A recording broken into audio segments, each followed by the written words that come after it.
what's going on, Los Angeles? Welcome to the Rams Skinny here on the LAFB network. We are Los Angeles Sports, talking all things Los Angeles Rams with my man, Mr. Skinny T.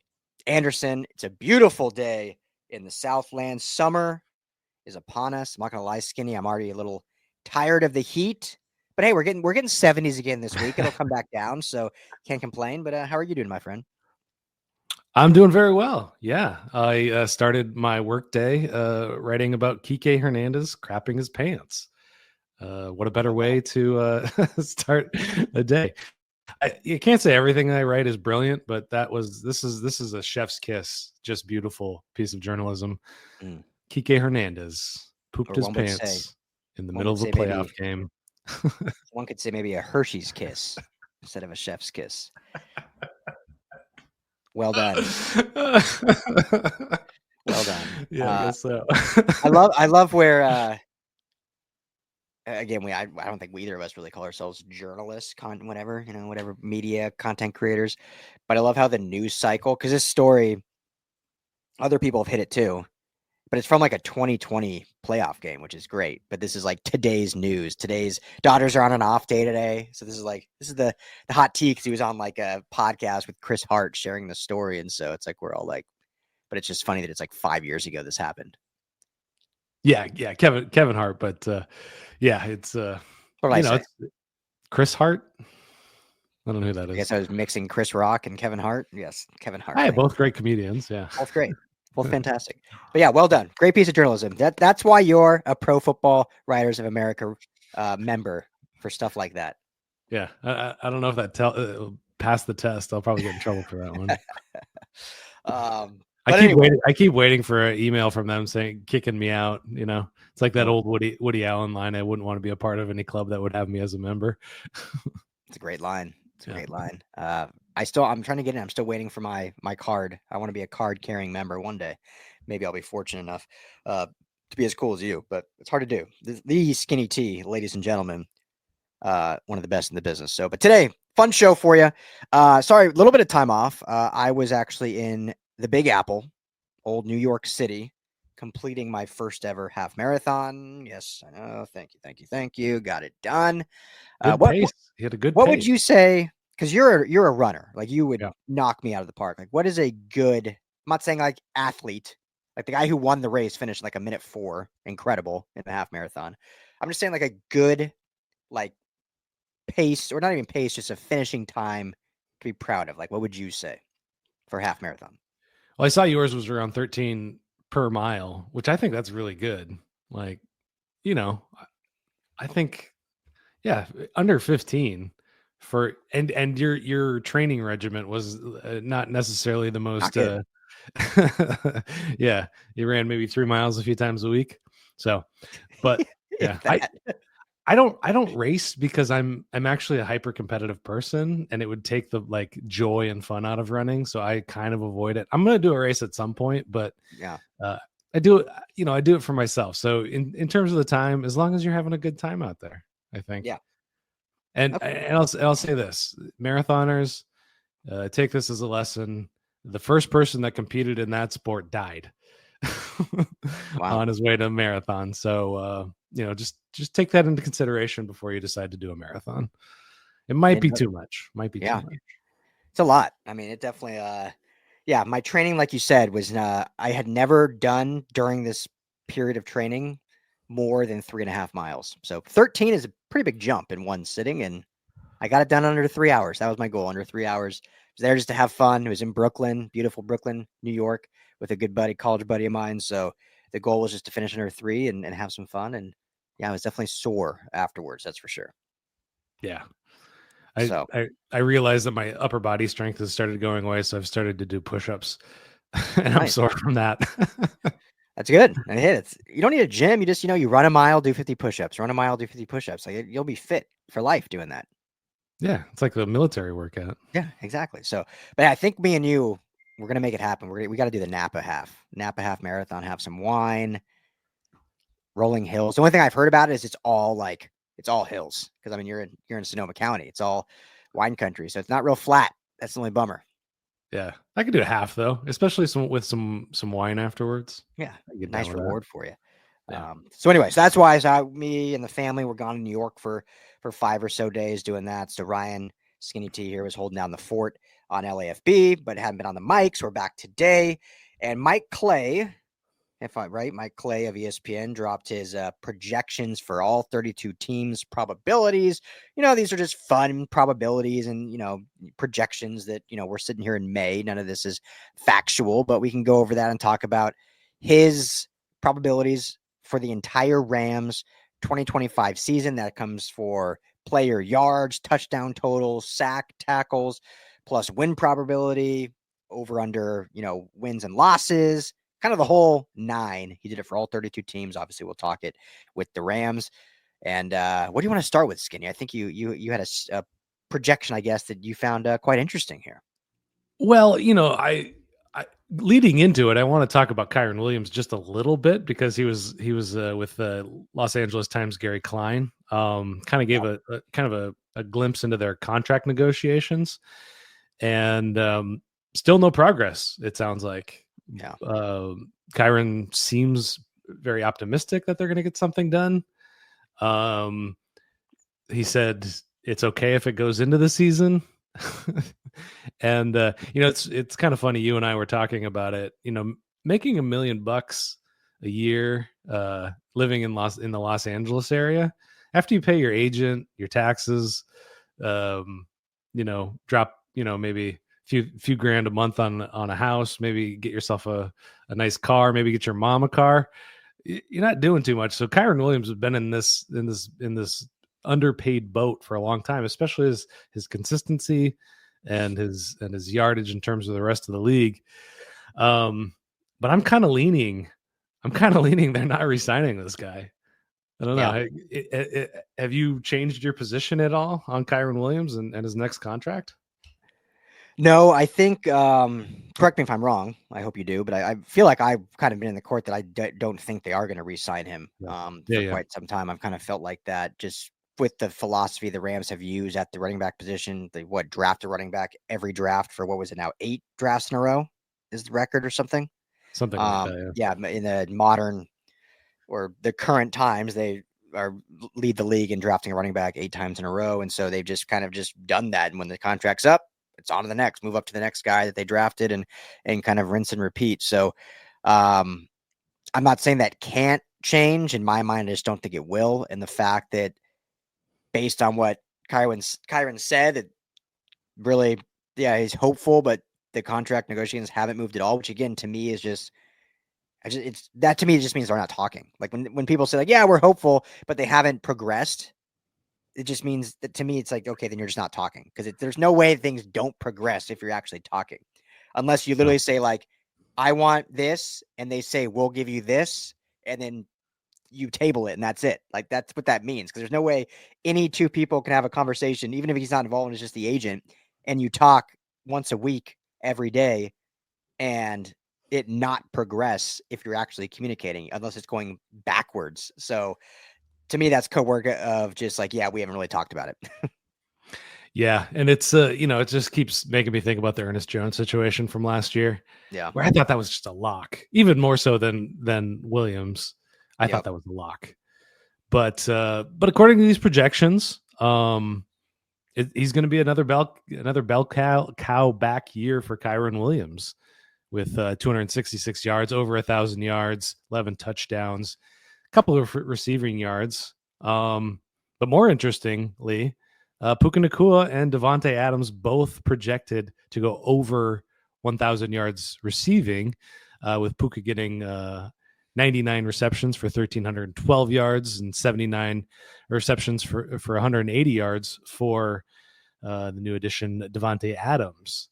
So doing just a slight bit of research, this is the first time since 2019 that a McVay team has posted, will possibly post 2 1,000-yard receivers, which is kind of mind-blowing to think about. Yeah. And never with Stafford. And never with Stafford, going all the way back to 2019. Yeah, I mean, Cooper Kupp having almost 2,000 yards receiving. in the Super Bowl year. Obviously, Odell Beckham coming in late, Robert Woods going down early, but he wasn't getting targeted very much. So just an interesting wrinkle in the McVay offense, which is often seen as explosive and pass heavy and all of those words. But it in a way it's been kind of one-sided, I guess is the way I'd put it. Yeah, well, we've talked about it a lot. Apparently, Mr. Mike Clay has not been listening to the Most Influential Rams podcast, and because if he did, he would know that history tells you that Matthew Stafford likes to key in on one receiver, and so having 2,000 receivers is very unlikely. So I'll just say this, Skinny. This would be great for the Rams if this happens. It's not out of the realm of possibility. Obviously, Devontae Adams is a great receiver. They're going to want to utilize that shiny new toy they just paid 20 plus million guaranteed or whatever. So they're going to want to get him involved. But I'm not betting money that maybe that's how we can do this opposite. We'll do the projections, then whether we agree or not disagree.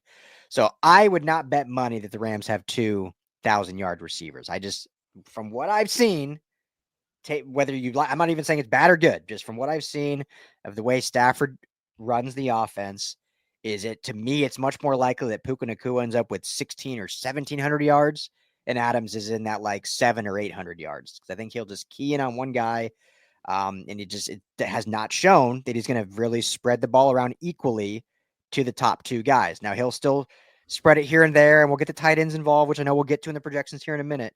But to me, if I'm a betting man, which I tend to be sometimes, I'm taking the under on Rams with 2 receivers with 1,000 yards. Yeah, you got to think about what Devontae's role is going to be in this, and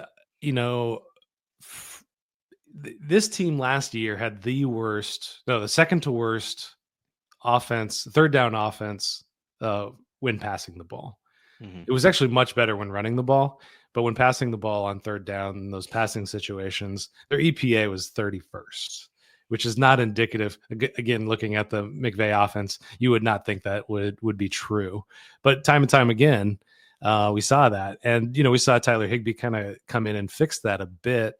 And Devontae Adams is going to be kind of a security blanket on third downs, I think, because he doesn't have long speed necessarily, but he's able to get himself open off the line of scrimmage, kind of leaving those guys in the dust. So I think, 1,000 yards is going to have to be on him, not necessarily Stafford, mm-hmm. to get the yak. And if I'm Eric Yarber, the Rams wide receivers coach, I'm telling him, catch the ball and go down, you 32-year-old. we don't have time for you to be on the sidelines at all. So yeah, I'm going to begrudgingly agree with you. Well, to your point, maybe you'll change this. I'll just say this to your point. Since 2018, so including last year, yes, it was split between 2 teams, Adams has received over 1,000 yards every single year since 2018, except 2019 when he finished with 997. So, we'll kind of give him 1,000 on that, 3 yards shy. So, essentially, every year since 2018, so what is that? Terrible at math, 7 years or so, 1,000-yard receiver. So this would be a break in the mold. So I don't know if that changes your decision. No, I'm going to stick with it just because I think obviously wide receiver is very dependent. As I say all the time, it's the most dependent position in all of sports. You got to have the football in your hands to get yards. Yeah, I mean, you look at the rest of the guys. I believe more in Devontae Adams than I do Tutu Atwell or Jordan Whittington. So, yes. I mean, and looking at the projections for Tyler Higbee, kind of not a career low in reception yards, but still pretty low. He's getting 49 receptions on 69 targets for 453 yards, which is kind of in line with his recent projections or his recent production. So, but I'm doing it. I'm gonna keep. They will have 2 1,000-yard receivers. They will. So you're going against me. Yep. They will. Okay. Just to make it interesting. Yeah. Let's go back. Let's go back and talk Kyren just for a sec. Is he getting over 1,000? Yes. Okay. I think he will. All right. I mean, Here's what's kind of hard. And I'm going based on history again. So we've seen now Kyren in 2 straight seasons be the true bell cow back. He missed, was it 5 games 2 years ago? Or was it just the 4? 4 or 5, yeah, right around 4 or there. 5 around there, and still finished what, 3rd in rushing and like top 5 in carries. Last year again finished 3rd in rushing. Was the bell cow guy even after drafting Blake Corum, even after having running backs the previous year. So this year, Blake Corum going into year 2. You just draft Jarquez Hunter, who they're excited about out of Auburn, and all that excitement is going to lead to 25 carries a game for Kyren Williams and no second contract. They're just And everyone's going to be saying, why aren't you using Blake Corum and Jarquez Hunter? Again, going back to the McVay offense, you're not thinking of it as like this old school bell cow type of running attack. So I think I'm gonna go against you, just to keep it interesting. Yeah. Because we'll get to the end of the year. I'm writing these down. We have the receipts. We'll write them down, and we'll reapproach this in January of 2026. But I think they're going to look for more playing time for Corum and get Jarquez Hunter involved as well. Get this to. Sorry, finish. I keep cutting you off. I was done. So here's what I'll say. This will be my kind of maybe hot take. So I think Kyren still goes over 1,000 yards. But I think the running back room as a whole, so the 3 of them combined, I know Ronnie Rivers is there too technically, but it should be those 3 show. I think combined they go over 2K. Okay, so I think on Clay's projections, what does he have, like 1,700 combined or 1,800? 1,750, yeah. Yeah, I think they'll go over 2. So I think you'll see Kyren get like 1,100, and then I would not be shocked at all to see Corum and Hunter hopefully get involved, and Hunter can show some of that explosiveness. And between the 2 of them, get 800-900 between the 2 of them, which will put them over 2K for the 3. I don't know if that's a hot take, but it's hotter than Clay. That's so much hotter than Clay. Hotter than Clay's take. Well, another interesting projection is, Stafford. He's projecting that Stafford's going to miss 2 games and Garoppolo's going to be in there. That might be the last game of the year. That might not be the last game of the year. We don't know. Yeah. But pretty modest production for Stafford that he's projecting. 39-35 total passing yards, 25 touchdowns, 11 interceptions, 33 sacks, 52 rushing yards, which I think is right on point. rushing Tubby too. Look at that. Oh yeah, he's gonna punch one in eventually. Maybe a tush push. Yes. So what do you think? Let's go Matthew Stafford over under 4,000 yards passing. Oh man.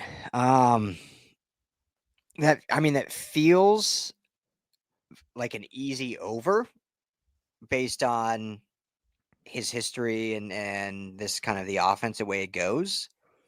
But, at his age and kind of how much he did falter a bit last year. And again, I don't want anyone to think we're down on Stafford. We think he's a very good quarterback. Still, obviously, ecstatic that he's back with the team and we can put that drama behind us. But, most games in his career last year under 200 yards passing. It was evident that there was definitely a bit of a decline last year, whether you blame the offense or Stafford or the offensive line, whatever.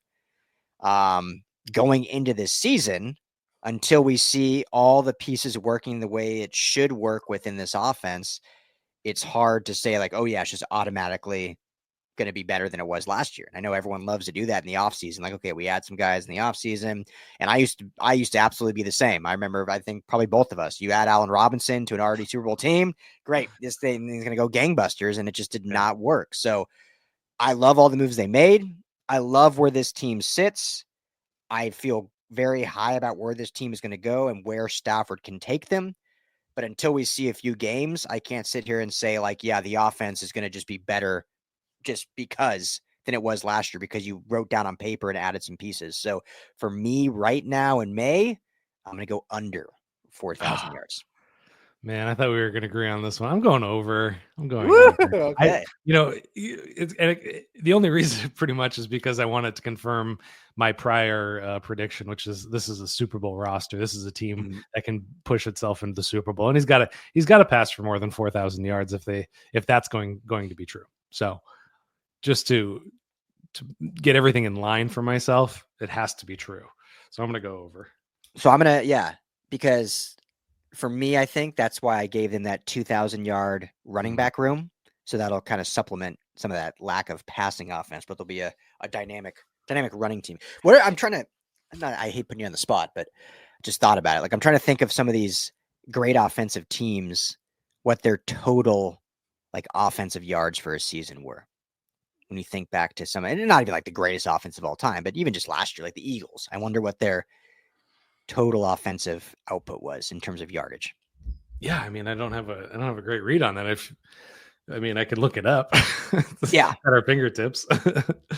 Okay. Just because I think when some people, I can't even think of anything top of my mind, but some people will be like, oh yeah, I think he's gonna throw for 5,500 yards, and they're like, oh yeah, he's gonna run for like 1,800. I'm like, so you're saying the team's gonna have like 8,000 total yards? Like sometimes like people just don't think that it all actually has to combine together to make sense, and not everything can just inflate to like the maximum, because it just doesn't happen in history. So I'll look it up while you're talking next, unless you're already on a crosswave with it. Oh yeah, I'm kind of hunting it down right now. Like if I think when Peyton Manning broke the record, which was what, 5,600 yards passing, something like that in a season, 5,500. I think they also rushed for around 15. I think they had like roughly over 7,000 yards of total offense, and that was like in a record-setting season. Yeah. So I think in like a normal, like you can still be, and I'm not saying this because you said it, just in general, to be a Super Bowl contending team, I think if you get like that 5,500 threshold, that's kind of what you look. Obviously, totally different factors. I mean, if you have like the 85 Chicago Bears defense, you can have like 2,000 yards of offense and be okay. So things obviously change with this defense, which I think we think is improving. You're going to need close to that 5,500 probably. So in total yards, off passing and rushing, Baltimore led the way the last year with 7,200. 7,200. Yep. And they led the way. What did the Rams finish with? Rams finished with 56. 56. Okay. Detroit just under 7,000, and then passing yards was Cincinnati, oddly enough, with 4,600, 4,640. Joey B. Yeah. So, but I mean, there's only less than 10 teams that threw for over 4,000 yards last year. So that you could be on it, but I mean, Skinny, how wild is that? Like, I feel like is quarterback play worse? Is defense play better? Because we're in year, oh man, my math, 5 of the 17 game schedule. Has it even been that long? 3 years of this 17 game schedule? And 2021 was the first year. 21. Okay. And I feel like we've had less, not just 4,000, but for sure less 5,000 yards. That's like an anomaly now than we did when it was just a 16-game season. It seemed like during the Breeze, Brady, and Manning era, one of them always threw for 5,000 yards, it felt like, and that was in a less. Now we have one more additional game, and it's like we have less of the numbers. It's kind of crazy. Yeah, and I mean, talk to Vic Fangio about it. It's been beat to death already, or everybody has been talking about it so much that they're pretty much over it. But and quarterback play as well. Like, you go through that Brady, Manning, Breeze era, the amount of like Hall of Fame quarterback. I just named 3 Hall of Fame quarterbacks right there. Aaron Rodgers is going to be the greatest ever. Yeah. Hall of Fame quarter. And I can't remember who has this theory, but basically he was saying that there's the perfect confluence of old school football meeting new school rules led to this really great era of quarterbacking, where now, guys aren't getting hit. They're not practicing as much. They're not practicing with offensive linemen. They're doing a lot of 7-on-7s coming up, in the youth stuff. College game is very different for quarterbacks. All of the rules, you brush the side of their helmet on the way, and it's a penalty. So it's like, I don't want to say that today's game is not as tough as it used to be. Probably isn't, but yeah. I don't want to be that old man yet, but yeah, it's interesting. We're in an interesting time. I think defense has taken kind of a, some of the defenses out there, the McDonald defense. Yep. Too many Mike Mix. Anyway, but we're getting off topic here. Yeah, but no, it's a good point because like when you play a certain style of game, you're going to practice a certain style. So the fact that, like you're saying, the fact that the game has gotten a little softer, or it should benefit the quarterback, you're actually practicing like that, and it's almost like counterintuitive in terms of like when it was smash mouth, like you could get your head beat in, like you're practicing with that mentality, knowing that like any play could be your last. Like it still can be, obviously, but yeah, I get what you're saying. Like kind of counterproductive. You're going to be a lot more willing to hang in the pocket if you don't think that you're going to get just leveled into the ground. Yeah. So anyway, I mean, the guys are still big and scary. I'm not hanging the pocket at any amount of time. So, no. All right. So for me, we'll just go. So for me, under 4, you over 4, just quickly in that same topic, in the same vein, he has 25 touchdowns. You think over, under 25 touchdowns? I think I'm good. I'm going to push on that one. I don't really have an opinion on it. It's a tough one. Feels pretty right. Yeah. What did he throw last year? Let's see here. He hasn't had like a big monster, I feel like, touchdown season since that. What do you have? 41 touchdowns in the Super Bowl year? Wow. Yeah, I mean, it was a phenomenal season he had. It was one of the most underrated seasons, and he like did not get much accolades outside of, winning the Super Bowl. He had 20 touchdowns last year. 3,700 yards, 20 touchdowns last year. So, yeah, I think that feels pretty right. That projection feels pretty safe by Mike Clay. It's going pretty on brand with last season. Yeah. It should be improved with healthier receivers. So, yeah. So, we'll push. I'll go push also. What do you want to do next? Tight ends? Yeah, I think Tyler Higbee's a little bit boring to talk about just with his 453 yards there. But let's talk about our guy Turd Ferguson. Yeah. So he's 22 targets, 16 receptions for 161 yards. One tutty. One touchdown. Do you think he goes over or under? So clearly in these projections, just for tight ends in general, Clay was taking some of those target share and giving them to Devontae Adams, clearly, because Higbee's having a lesser year and Ferguson's a very remedial rookie season. I'm still going to go higher for Ferguson on that just because I don't trust Higbee's health as much as I want him to finish strong, have a great season, coming back. He looked strong finishing last year. We know how good he can be in this offense when healthy. I just can't trust that he's going to play 17 games. I can't trust that he's going to play 15 games. I mean, it's pretty likely he'll miss 3 to 5 games, unfortunately. So for that reason, as long as my guy Turd can pick up the offense and McVay and Stafford trust him, just by default, I think he's going to have more than 22 targets just because he fits the offense with what he does much better than both Colby Parkinson and Davis Allen, like we've said many times. So, yeah, I'm going to go the over. What was it, 171? Yeah, I'm going to go over. 161, yeah. 161. I'm joining you with the over here as well. I think that what Mike Clay isn't seeing here is the increased usage of 12 personnel packages that were on the rise last season. One game last season, they used more 12 personnel packages than the entire 2023 season. So that's crazy in one game. Yeah. So I'm taking the over on that just for that simple fact alone that they're going to have more 2 tight ends on the field than in years past. Love it. We're all right. Our first agreement. To the defense. You want to start front end or back end? Let's start up front. Let's start up front with the big boys, the big juicy boys. Kobe Turner, Poona Ford, Braden Fisk are your 3 big dogs. Obviously, Tyler Davis, Sean Johnson, and Ty Hamilton rounding that group out. I mean, I'll just list quickly, and we don't have to say a ton, but Turner, 65 tackles, 6 sacks. Poona Ford, 39 tackles, 3 sacks. And Braden Fisk, 41 tackles, 5 sacks. I just rounded. He has like decimals there, but I just rounded. Do you want to go player by player, or just in general? How you feel about those 3? Well, I think that Kobe Turner number is pretty interesting. 6 sacks for him. Yeah. as an interior defensive lineman. I like Kobe Turner a lot. Yeah. The conductor. I love that number. I love that number for him as well. I don't know if there's a bet to be made there. If there's controversy to be had with Kobe Turner there. I'll just say I'm going over. I think he's gonna have a monster season. Okay. I think Braden Fisk is gonna have over 5 too. Yeah. Okay. Well, Braden Fisk what did Fisk have? Did he have 6 last season? Man, I'm just like rusty on all my statistics. Yeah, I should have brushed up on these.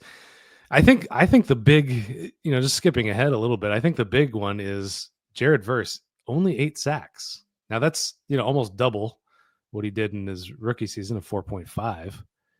Over under Jared Verse, 8 sacks. Yeah. Yeah, I know. Wild. Well, and Braden Fisk had 8.5 last year. Oh, okay. Yeah. That's scandalous. Mike Clay, come on. Yeah. He's basically a pass rusher, Braden Fisk is. Yeah. Gets frisky in the pocket. Frisky Fisk. And you give him a juicy 5. Okay. So combined sacks, 8 plus 5 is 13. The duo over under 13 sacks. Of Fisk and Verse or Fisk and Turner? Fisk and Verse. Over under over. Yeah, me too. Because I know, yeah, you said Verse is 8 sacks is what he gives him. Yeah. Yeah. I mean, I think Fisk is over 5. I think Fisk finishes right around where he did this year, 8.5. I think that's a year in, year out number for him based on what we saw. Turner, just to go backtrack a little bit, 6. I think 8. I like 8 for him. I like over for him as well. And then Verse at 8. I think he's going to go over. I think last year what we saw a lot was his tenacity and pass rush was almost like too overzealous, and so he got all these pressures, but just never like actually finished the sack. And I feel like we'll see a lot more of those finished this season. So, because he led the league in pressures, or he was way up there for sure in pressures. Maybe not led the league, but he was up there. And now he'll convert a lot more of those sacks. So I think I think Jared Verse can have a double-digit sack season. I think he's got to. Just to earn that, I know he won the award, but like to prove that it's not just a flash in the pan, that he can get into the backfield, that he can pull the quarterback down as well. Clay's got probably the biggest projection for any rookie on the board. Josiah Stewart, 3.2 sacks. Yeah. Playing a good amount of snaps, 375, which will probably be about a third or so of the total snaps. What do you think of that one? Yeah, I mean, the way he has it listed here, and we'll see how the Rams really release their depth chart, but I mean, he basically has it Verse and Young as your 2 edge, with Stewart the next guy. I mean, he's their next sub package out for one of those 2 guys, which I think we kind of saw when they drafted him, obviously. Yeah. With the loss of Michael Hoyt and whatnot. But I think there's other players that maybe others have slotted in to some of those positions.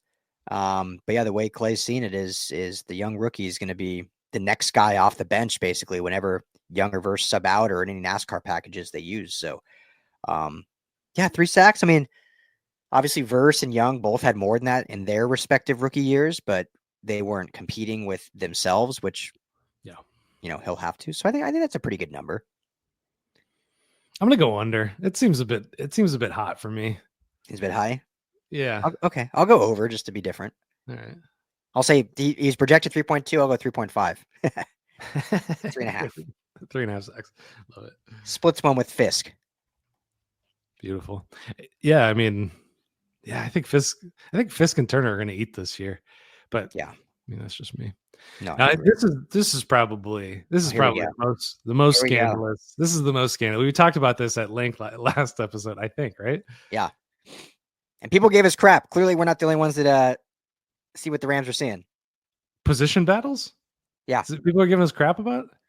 Well, people were just saying that there's no way he's going to play that much. We don't know what we're talking about. Oh, okay. All right. So the leading snap getter at inside linebacker, Troy Reader's playing 911 snacks. I mean, the running backs are going to eat their snacks if he's playing that many snaps. That's for sure. Yeah. So, okay. So he's number 1. Then the Landman, Nate Landman, with 536 snaps played. Omar Spates coming in at just under 200, 193. Chris Paul Jr. not getting on the field. Just a couple of snaps a games, it looks like, for Mr. Chris Paul. Just 21 snaps for him. It's nothing. Barring injury, I can't even bet on this one. I mean, I think that the bet is I don't even care about the tackles or what do they have. Yeah, no. With playing time. I mean, they have Rita with 118 tackles for Troy Reader in this projection. I mean, Mike Clay's a smart guy, but I don't know if he watched. So let's just do this. He has him at 911 snaps. Let's just go over under that. Troy Reader in reality. I can't. I mean, I said it in our position battles episode. I said he's probably going to do it just because he's the only one with any experience. I mean, Landman's played a handful, a decent amount. Spates, played quite a bit. People are super hyped on Chris Paul and Spates as well as just kind of the answer. And I think it's just kind of a wing and a prayer, really, in a way, just because you're expecting a lot from those guys and they're limited.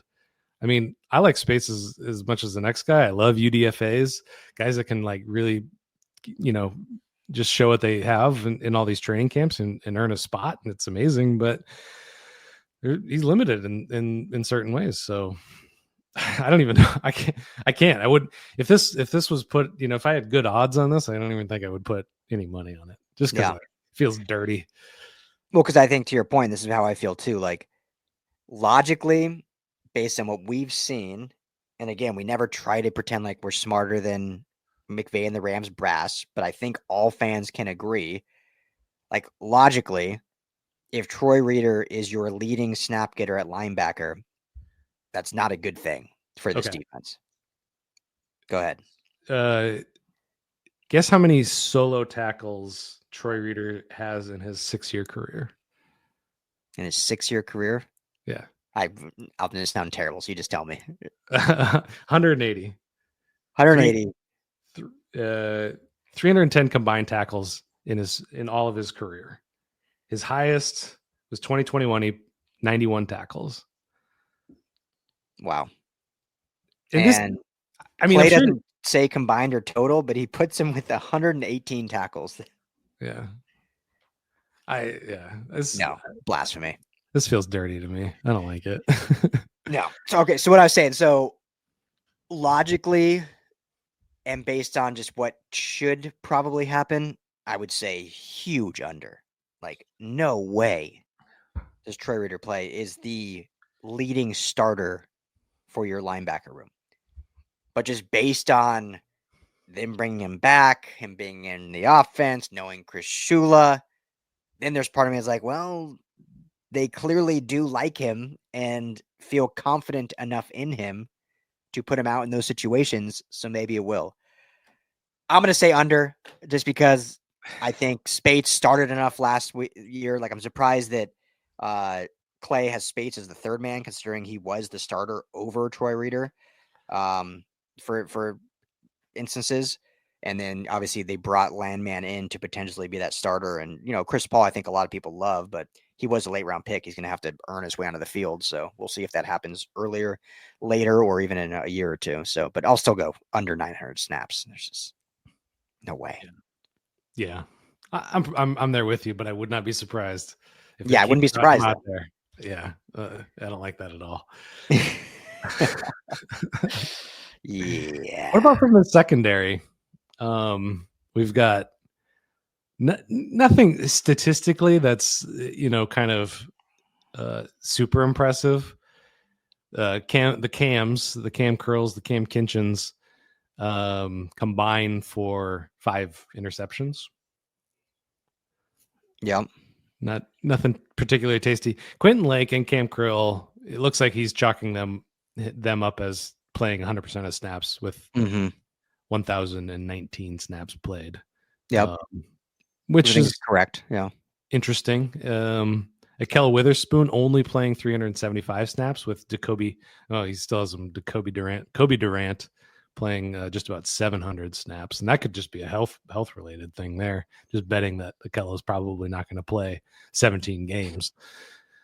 Yeah. Safe bet there. He also has 7 corners listed and only 3 safeties. Quentin Lake is kind of your swing Yeah, for in that. sure. I know these are subjective, CB versus the S. Yeah. But How about Emmanuel Forbes getting only 32 snaps? yeah, that's what I was Still kind of riding that alluding to. bench.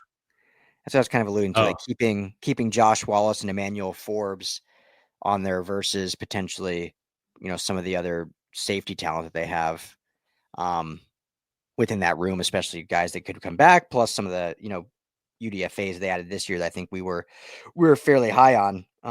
When you look at like the Malik Dixon Williams or Nate Valcassel, if those guys can crack that instead of kind of keeping that Wallace or Forbes. But I don't know. Forbes, I'm just so like, I don't know, because first round pick, but they brought him in. We didn't see him obviously, really, but I mean, yeah, this dude obviously has some talent. 16th overall pick. I guess.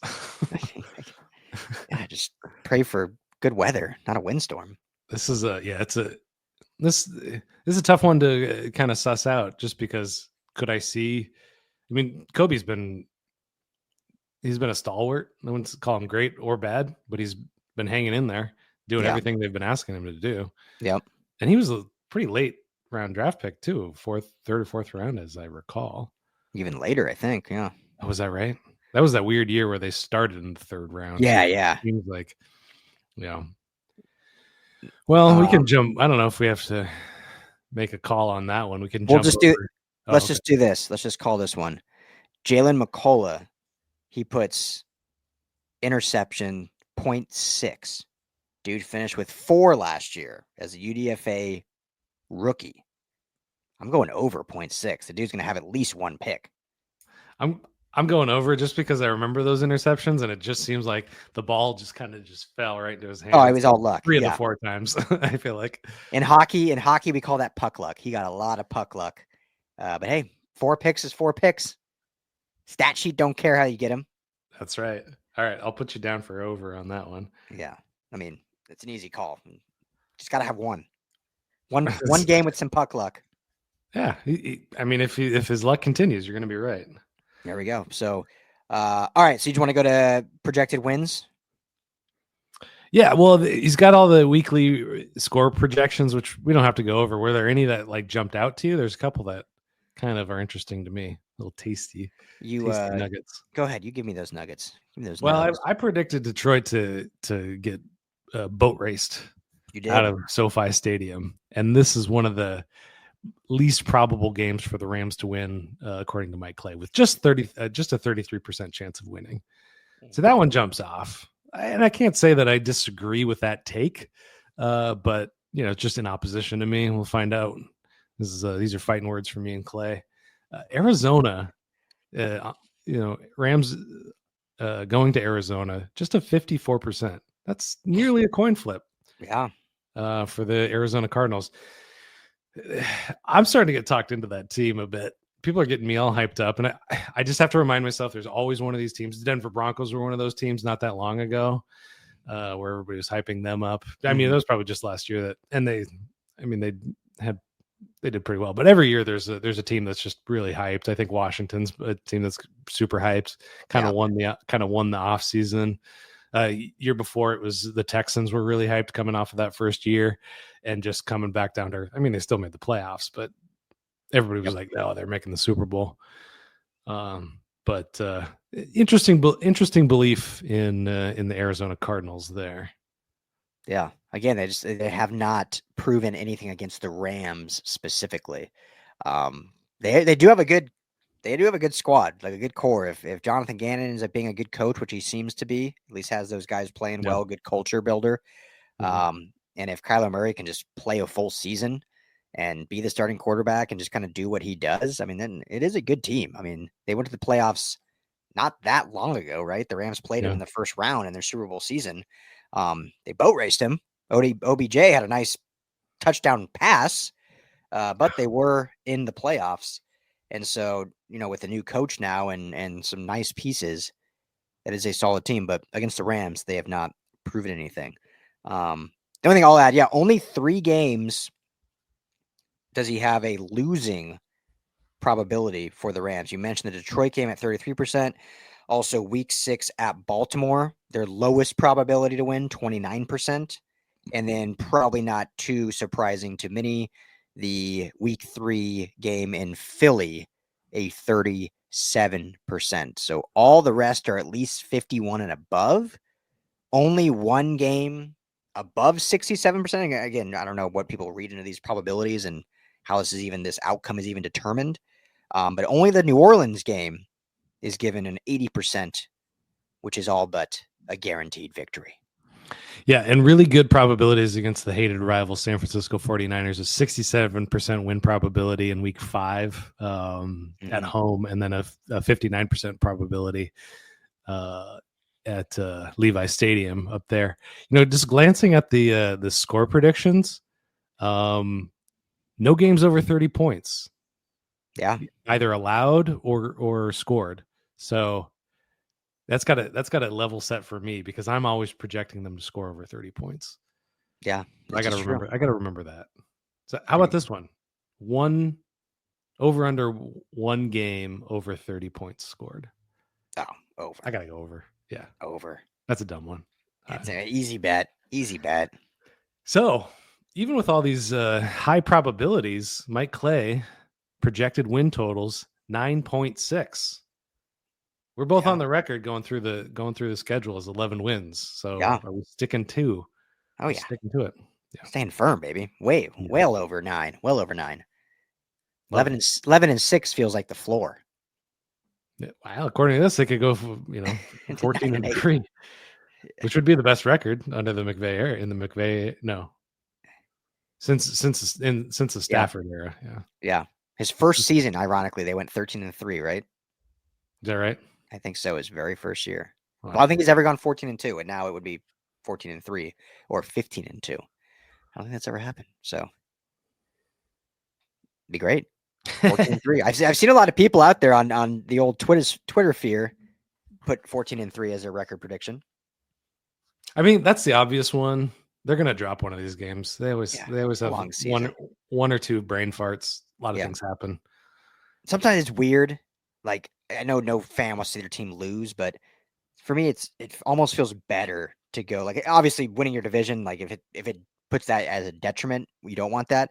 But if you can win your division and be like 13 and 4 or 12 and 5, that almost you learn a lot about yourselves when you lose, and those mishaps that happen in the games you lose, you just come up a little bit short. You kind of learn how to overcome that. Whereas if you always squeak through these wins and kind of have that puck luck that goes your way and you finish like 15 and 2 or 16 and 1 or 14 and 3, but didn't feel like that, like ceremonious, like domination every single game. Like, obviously if you're just boat racing teams to that, then great, do that. But like the Chiefs, in my opinion, have been the one team in like the last real decade that their record hasn't made sense, and yet they still make the Super Bowl. So you give them credit, but usually teams that kind of have that luck and that end of game, like those one game possessions that are all go in their favor, it comes back to bite you in the butt in like the playoffs almost every time. The Chiefs have been the one team that have still been able to do it. Now it bit them in the butt this last Super Bowl when they got destroyed. But overall, sometimes you want some of those losses in the regular season because you learn a little bit yourselves, right? And you learn about those blind spots a little bit. Well, they talk a lot about it in the NBA about how teams have to go through a playoff loss. Mm-hmm. The young team has to go through a playoff loss before they can kind of push through. And losses really teach you how to hang in there in the playoffs. And this is an odd team because it's both young and old at the same time at different positions. And yeah, I mean, I think Verse is a great example of a guy that had to go through, a tough, a couple of tough games in the playoffs, not getting those sacks and whatnot to kind of set himself up to be the winner for the next season. Yeah, exactly. So can't wait, man. He's going to hear before we know it. I got the update today from, I know this is pro football, not college, but they starts around the same time. The USC account sent out, it's 100 days till USC's first game. Like, only 100 days, which means the Rams game is only a week or two later. Yeah. Football's gonna be back for it. Training camp starts mid-July. Can't come soon enough. Yeah, we're getting there, baby. I know. May and June are rough. It's only baseball, especially if your team in the NBA and NHL is already out, which ours are. It's only baseball, which is rough. you still watching any hockey or basketball? I tune in occasionally. I keep my eye on it. Definitely. Yeah, I'm rooting for the Oilers to win it all. yeah, I like that. Um, Even though they beat our Kings. yeah, yeah. But I want it for those guys. They seem like nice fellas. And Nice then fellas. The old Canadians. then I'm rooting for Minnesota. I'm rooting for the Timberwolves to There and you go. both lost game one, so I'm behind the 8 ball already. Yeah, yeah. I haven't watched any basketball like at all. And then hockey, I've watched I know it just started, but I've watched the Eastern Conference now. So I've watched like the Hurricanes in Florida. I can't watch Dallas after that series beating my Avalanche. I just cannot. I just hate the Stars so Well, much. they got your guy Mikko Rantanen now. It's painful, bro. Yeah. Too soon still. I thought like usually with sports and then we're gonna wrap the show up here. So if anyone that wants to just not listen to us banter, thanks for watching. But usually with any sports, like I'm passionate fan with all my teams, but after a few days, I'm like, okay, season's over. It was a good season. Like this is the first time I can remember. Well, okay, I'll say second time. And I'll tell you the first time. The second time I can remember where like a playoff loss has me stung. Like we're like approaching 3 weeks later now.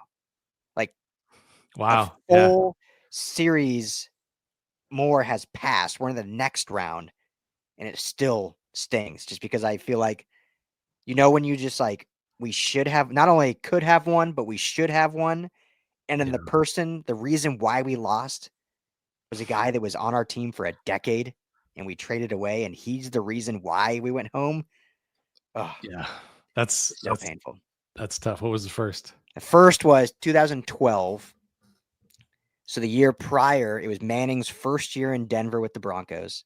So the next year they went to the Super Bowl. But this his first year, they won. They went like 13-3. In that first playoff game, they played Baltimore, and they were winning. Baltimore ended up tying it on some fluky Hail Mary from Joe Flacco to Jacoby Ford, where Raheem Morris, not the same Raheem Morris that's coaching the Falcons, but Raheem Morris from UCLA was the safety, tried to undercut the Hail Mary and totally misjudged it and jumped too early and hit Jacoby Ford wide open, tie the game. They won in overtime. That was a brutal one. That one hurt real bad. Yeah. It I was mean, like, with my Twins, like if they make it to the playoffs, I'm like, that's a win. Like there's yeah, no they should have won anything. I was just like, okay, I'm good there. yeah, So like, and I've been a fan since I was, probably 4 years old. yeah. So like I take the wins and the losses in stride with that one. I think the toughest one for me was the NBA finals with Warriors and Cavaliers, this maybe the second iteration of that. Mm-hmm. And they lost 3 straight. Draymond Green got ejected. Shocking. I almost used a different word, but he tapped a guy in the man region. Yeah, Got kicked out, and LeBron just chasing him down, chasing Iguodala down, blocking that shot, killed me. But it didn't last very long because like not that long after I got Kevin Durant when yeah. got two in a row. So yeah, but I've after games I've put hats and timeouts for weeks where like I'm not wearing that hat again. Yeah, exactly.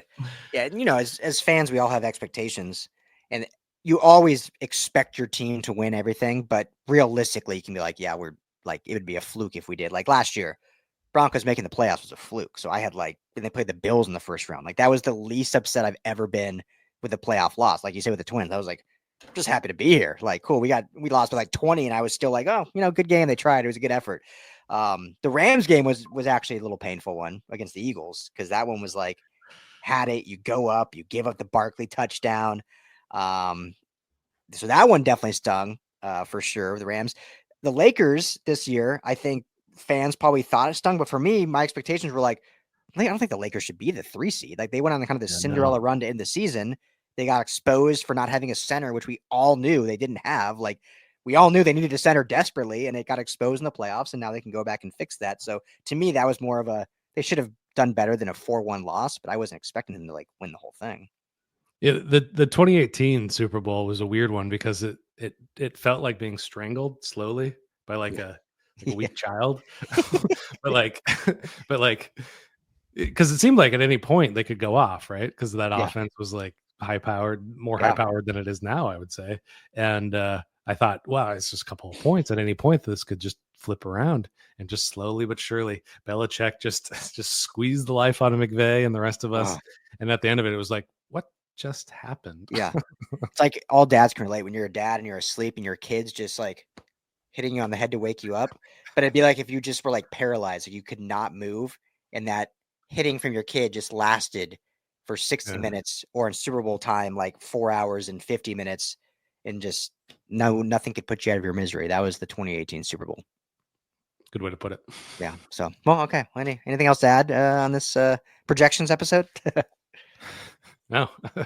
Great. Try Well, to do better next time. yeah, try to do better next time. As always, thank you all for hanging out with us. This is the Ram Skinny on the LAFB network. If you have not already, please hit that like and subscribe button on the Rams LAFB YouTube channel. Rams LAFB is all you got to do to find us. Hit that subscribe. If you prefer audio, Spotify, Apple Podcast, just search Rams Skinny, or you can find all of our Rams coverage, podcast, video, editorial, social on LAFBnetwork.com. That's Skinny T. I'm Ryan Dowd. Everyone have a fantastic rest of your week. We'll all talk to you again very soon.